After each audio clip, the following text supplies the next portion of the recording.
Dès que l'on entre dans la Pinède, l'odeur de brûlé persiste encore. Ce sont les restes d'un incendie d'il y a quelques semaines.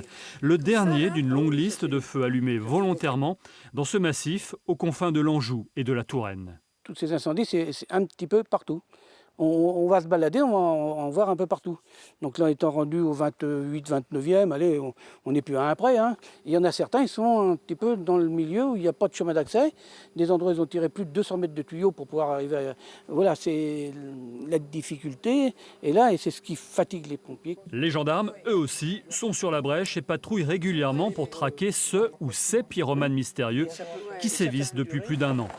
Dans ces coins isolés du Saumurois, ces actes malveillants mettent aussi à rude épreuve les petits exploitants forestiers qui vivent du bois.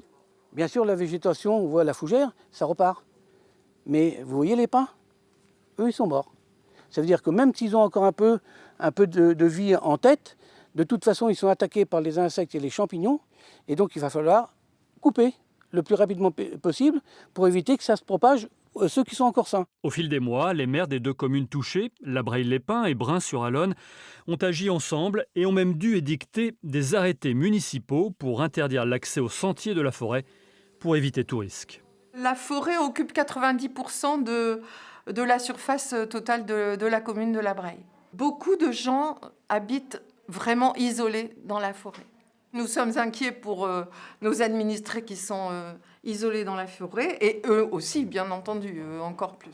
Le dernier incendie suspect remonte au 8 septembre. L'appel à témoins lancé par la gendarmerie reste donc d'actualité et la vigilance de mise dans la forêt.